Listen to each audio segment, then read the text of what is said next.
ko na ang gabi ito'y para sa atin. Tagat pa ba yan? Sandali na lang.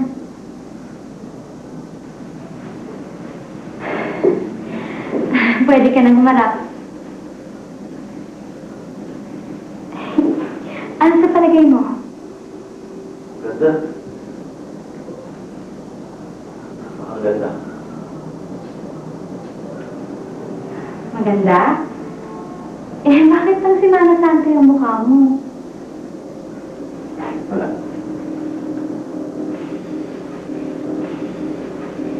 Kung ako nga lang ang tatanungin, ayaw ko na sana pumunta sa kasal. Kaya lang, wala naman ako magagawa. Diba, ikaw na lang mahintay. Ika na, nataas ang susunod na lang ako.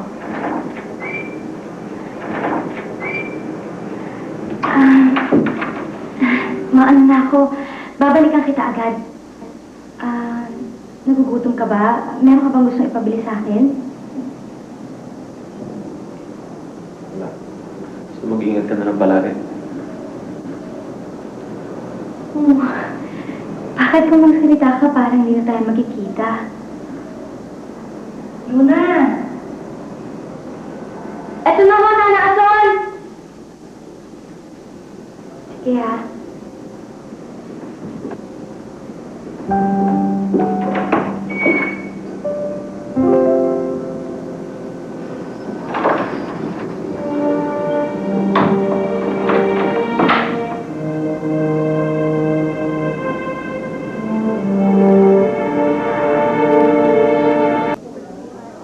Nahihiya ako, senyor. Huwag ka na mahiya, Martin. Nakikita ko ang paghanga mo sa kanya eh. Pasensya na po. Hindi mo kailangan humingi ng paumanhin sa akin. Alam mo, Martin, hindi akong pipigil sa'yo kung may gusto ka sa kanya. At hindi mo siya kailangan ng respeto tulad ng pagrespeto mo sa akin. Naiintindihan mo ba ako? Laki ng pinagbago mo ngayon. Dati, yung malilit.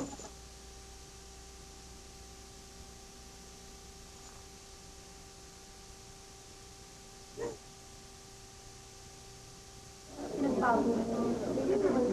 Pero sa tingin ko Hinihintay ka pa rin namin. Ito.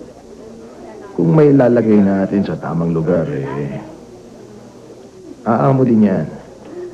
Wala ka pa rin palang pinagbago. Patulungin ka. Hindi ko po kayo maintindihan, senyor.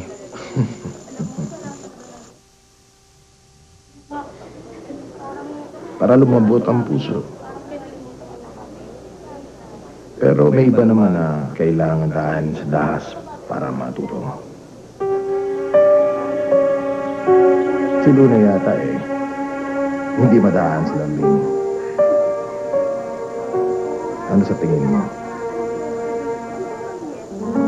Hindi ko po alam, senyor.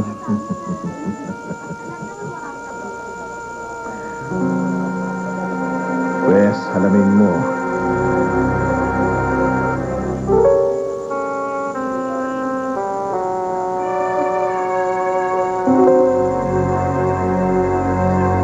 Hindi ka ba naiinitan, Martin?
naman kasal ni Milagros.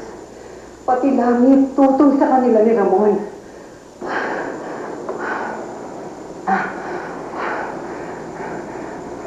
Anton, sana hindi sumamalo sa sinabi ko sa'yo kanina. Mahal ko naman kayo. Mahal na mahal ko siya. Magaling siya magbibigyan ng magandang kinabukasan. Dapat lumayo ako. Pero hindi ka naman kailangan umalis agad. Hindi mo pa kaya. Kasi susunod niya, lumayo na ako niya. Pag tumagal pa ako dito, dadagdag ka ng pagmamano sa kanya. Hulog lang ng mga loob namin sa isa't isa, kaya nadayo na lang ako. Anton, salamat. Ngayon alam ko na kung gaano kawagas ang pagmamahal mo kay Luna.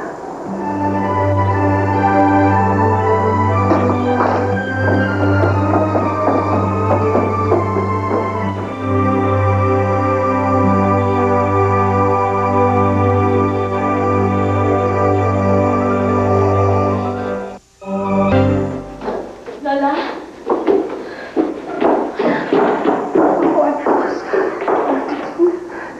Hindi ko ba kayo nasaktan? Hindi, awa ng Diyos. Tinalalaman ko sila mga ito. O kayo, kumusta kayo doon sa simbahan? Kumusta ang kasal ng mama mo? Mabuti naman ako. Nandun nga ako, iniwan ko pa sila. Si Anton, kamusta siya?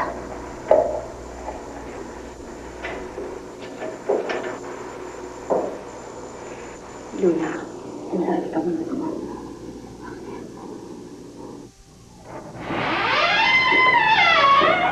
Anak, opo ka. Opo ka muna. Kailangan tayong mag-usap.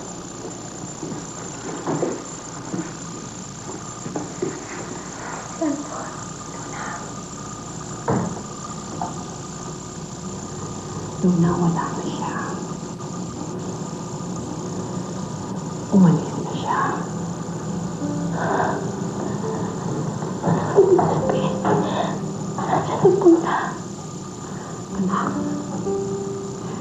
Anak, mas makabubuti na itong magkahiwalay muna kayo. Manang araw maiintindihan mo rin. Kailangan tulungan mo kung hanapin siya. Hindi kami pwede magkahiwalay. Mahal na mahal ko siya. Lola, hindi kami pwede. Pwede mo tayo.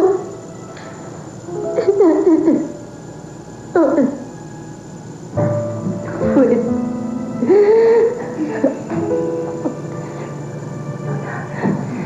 Halika, magpahinga ka muna. Pagod siya na.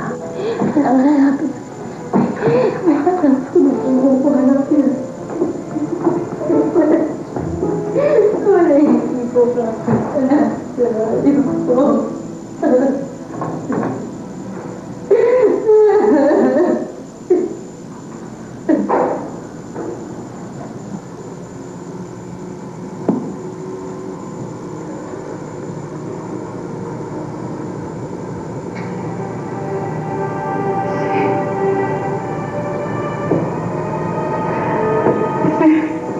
Silas, hindi ka dapat nakialam. Pero Isin, para na rin kay Luna kung bakit pinag-uusapan ko muna si Anton na umalis. Mapipeligro ang buhay ng apo natin kapag nagkatuluyan sila. Malinaw na malinaw ang pangkain. Ang mahalaga sa mga pangkain ay ang kaligayahan ng ating apo. Pero Isin, baka mapahamak siya. Kakayanin niya. Buhay ang Luna. Pinili niya ang kanyang kapalaran. Wala na tayong magagawa.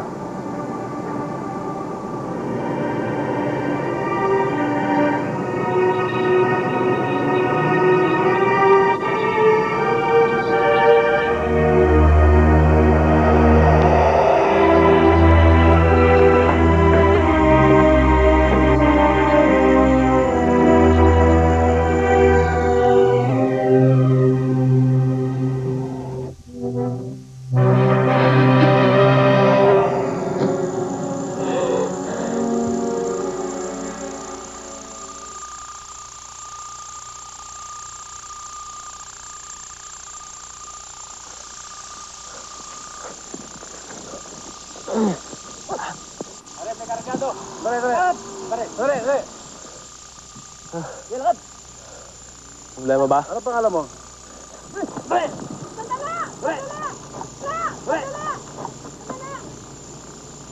Huwag niyo siyang saktan. Ano po? Ano bago mo? Oo, kilala ko siya. Kilala ko siya. Huwag niyo siyang saktan. Pabayaan niyo na siya sa akin. Ako nang bahala kay Gobernadora. Sige na, Anton. Ay na. Sige na, iwanan niyo na kami.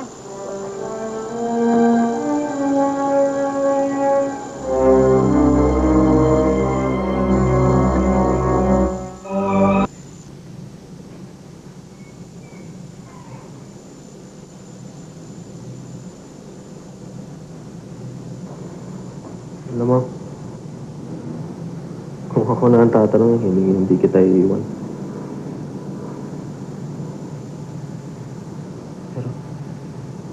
Pero ano naman ang kinabukasan may bibigay ko sa'yo?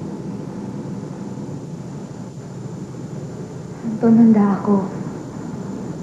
Kahit ano pang hirap ang pagdaanan natin, basta magkasama tayong dalawa, kakayanin ko.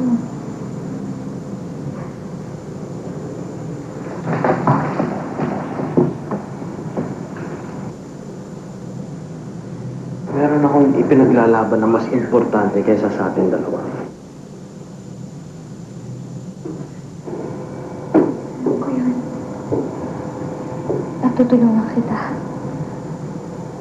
Hindi lahat ng oras may bibigay ko. Naiintindihan.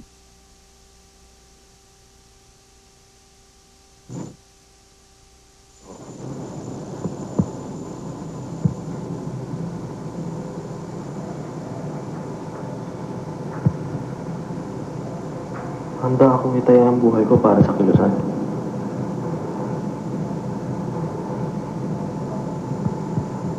Hindi porket nagmamahal na ako, hindi na ako lalaban. Magiging duwag ako dahil may minamahal na ako.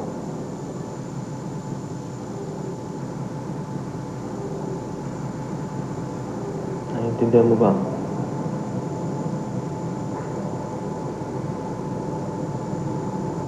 Baka sa huli ikaw pa ang talo.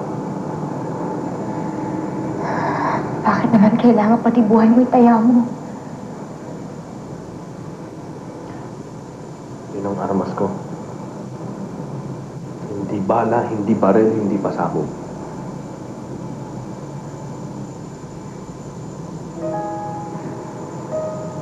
Pero gusto kong malaman mo, mahal na.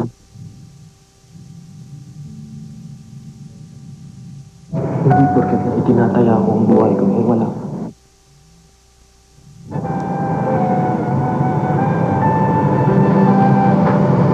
Hindi mo na kailangan sabihin. Naiintindihan naman kita eh.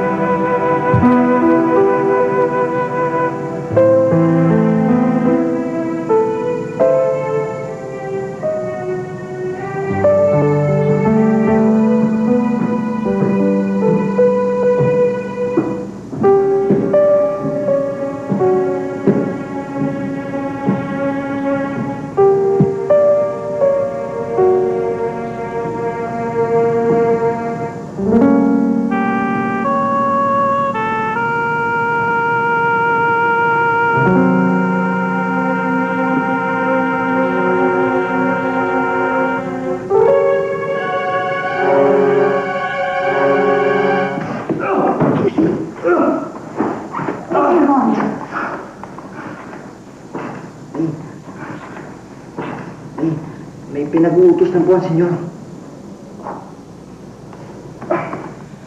Kung ano man ang pakay mo, huwag mo nang ituloy. Nagpapahinga na ako.